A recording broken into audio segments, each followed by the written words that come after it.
अस्सलाम वालेकुम। कैसे हैं आप सब? अल्लाह हमेशा आप सबों को अच्छा और खुश रखे।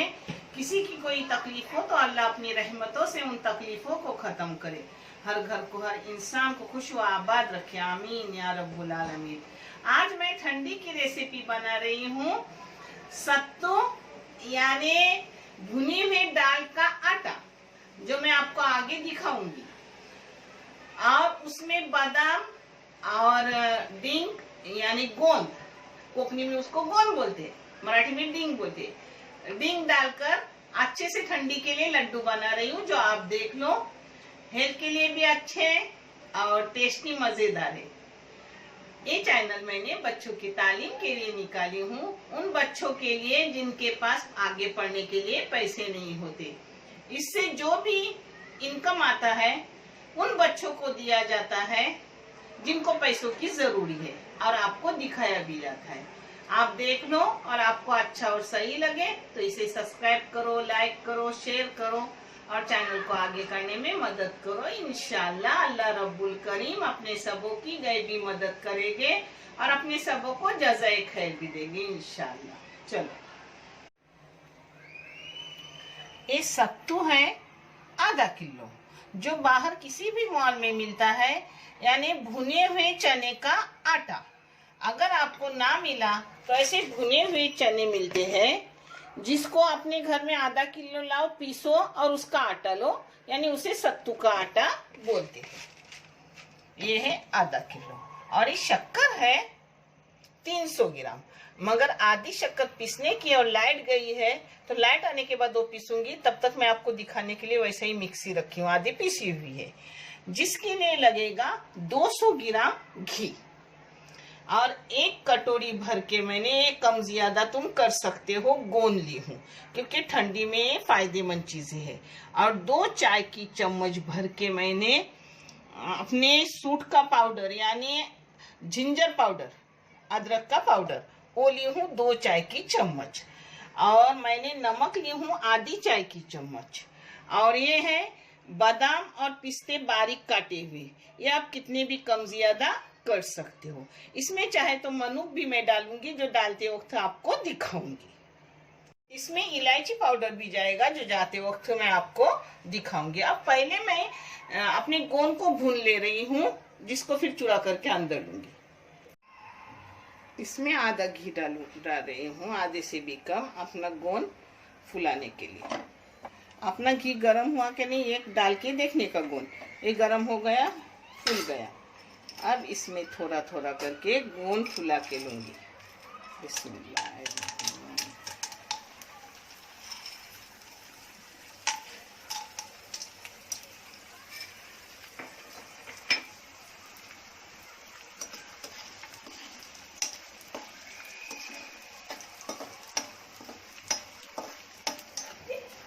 ऐसे इसको अच्छे से फुलाकर निकालने का। हाँ, यानी वो चुरचुरे हाथ से भी चूर होते हैं, चाहे तो मिक्सी में चूर करो, मगर ये बहुत फायदेमंद है। हाँ, गोंद बहुत फायदे के, ठंडी के टाइम हाथ पाव कमर में दर्द रहता है ना, इससे दर्द बहुत कम होता है। ताकत की चीज है।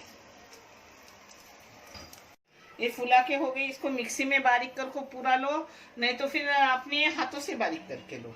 अब इसमें ये सब घी जाने वाला है, मगर आप चाहे तो थोड़ा थोड़ा करके डालो। मैं सभी घी एक साथ डाल रही हूँ, ये थोड़ा सा प्याले का रख रही हूँ। अब इसमें डालूंगी अपने सत्तू का सब आटा।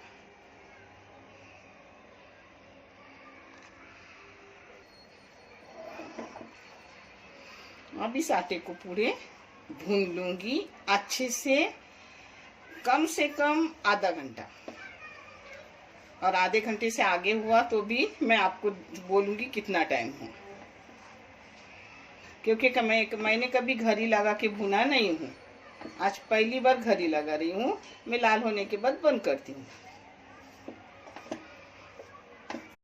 और भूनते भूनते अपने ही डाव से, जो चम्मच है उससे ऐसा उसकी गुठलियां मोड़ने की, यानी वो गुठलियां खत्म हो जाती, रहती नहीं। हाँ, सत्तू का तो बिल्कुल नहीं रहता, क्योंकि वो पिसा हुआ भुने हुए चने का आटा रहता है। और इसको ज्यादा भुनना भी नहीं पड़ेगा। जैसे ही मैंने घी में डाली उसकी खुशबू इतनी छूटी है जैसे कि आटा हुएला है, उसको कम ही भुनना पड़ेगा। ये देखो अपना सत्तू का आटा भूनते हुए 20 मिनट हो गए, मगर इसको और भूनना पड़ेगा। जैसे भूनूंगी ना वैसा उसको घी निकलेगा, अभी घी निकलेगा नहीं। और 5 मिनट के बाद फिर उसमें मैं बादाम वगैरह डालूंगी, वो भी मैं आपको दिखाऊंगी। ये देखो आधे से ज्यादा अपना आटा भून गया। अब इसमें डाल रही हूँ भूनने के लिए बादाम। आपको बगैर भुने हुए चाहे तो आप बगैर भुने डालो। और इसमें डाल रही हूँ सूट का पाउडर, जो भी अच्छे से भुन जाएगा। अब सिर्फ 20% भुनना है, आधे से ज्यादा 80% हो गया आटा। और इसमें मैं अभी डाल रही हूँ 1 टेबल स्पून घी, क्योंकि घी मुझे थोड़ा कम लग रहा है और मैंने कभी नाप तोल के नहीं लिया, आज ही ली हूँ। तो आप 200 ग्राम लो, ऊपर से 1 टेबल स्पून डाल दो। ये देखो बगैर पिघला हुआ 1 टेबल स्पून मैंने डाल दी और आधा डाल रही हूँ। ये देखो और आधा डाली, 1.5 टेबल स्पून डाल दी।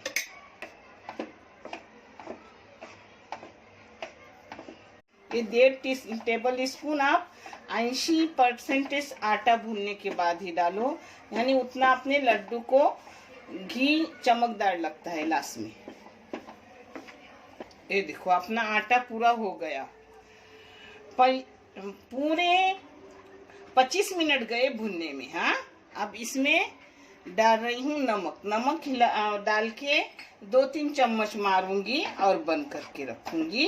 और फिर गुनगुना होने तक लाइट आएंगी, अल्लाह करे जल्दी लाइट ऐसे कभी जाती नहीं, मगर आज कब से गई है। ये पूरा आटा हो गया तो उसको थोड़ा बारीक करने की शक्कर वो बारीक करूंगी, उसी मिक्सी में ही अपना गोंद बारीक करूंगी, इलायची पाउडर कलाऊंगी, फिर मैं आपको सब दिखा रही हूँ। अब इसको मैं बंद करके रख रही हूँ, मगर बंद करने के बाद भी थोड़ा टाइम उसको हिलाती रहूंगी, क्योंकि अपना नीचे से आटा जले ना। ये देखो गोंद मैंने फुलाई पहले और फिर उसको मिक्सी में लगा के ली। आप चाहे तो बगैर फुलाए भी मिक्सी में बारीक करके ले सकते हो। अब इसको इसमें कलाऊंगी। अपना गुनगुना आटा हो गया, गुनगुना होने के बाद ये सब कलाने का। हाँ, गरम आटे में नहीं कलाने का। देखो अच्छे से अपना हो गया, इतना बहुत सारा गोंद का पाउडर हो गया। ये देखो आधी चाय की चम्मच मैंने इसमें अपनी इलायची का पाउडर डाल दी। हाँ, अब इसमें जाएगा अपनी पिसी हुई शक्कर सब। अब इस सबको एक जगह कर रही हूँ, पूरा एक जगह करूंगी, फिर तुमको दिखाऊंगी। ये देखो ऐसा इसको बहुत सारा एक जगह हो गया, और थोड़ा करूंगी और फिर लड्डू बना के दिखा रही हूँ।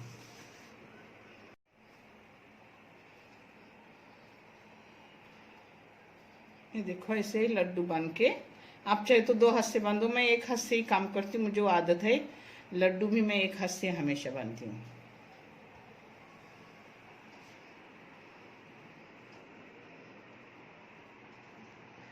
देखो ऐसे इसके लड्डू बनाने के, देखो मैं आपको दिखा रही हूँ। मैं 1 हाथ से ही बांधती हूँ, आप चाहे तो 2 हाथ से बांधो। हाँ, मुझे ना आदत हो गई 1 ही हाथ से सब काम करने का।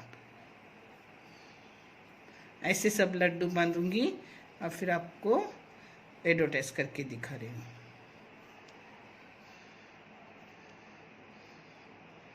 ये देखो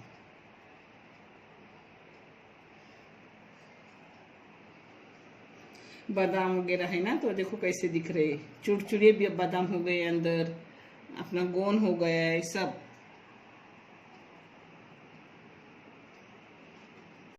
सत्तू बादाम गोंद के लड्डू ठंडी के लिए बहुत मुजरत है। करो और फिर मुझे कमेंट करके बताओ आपके कैसे हुए। अल्हम्दुलिल्लाह बहुत ही अच्छे हो गए। देखो देखने के लिए बहुत सारा शुक्रिया, जज़ाकल्लाह खैर। अल्लाह हाफिज।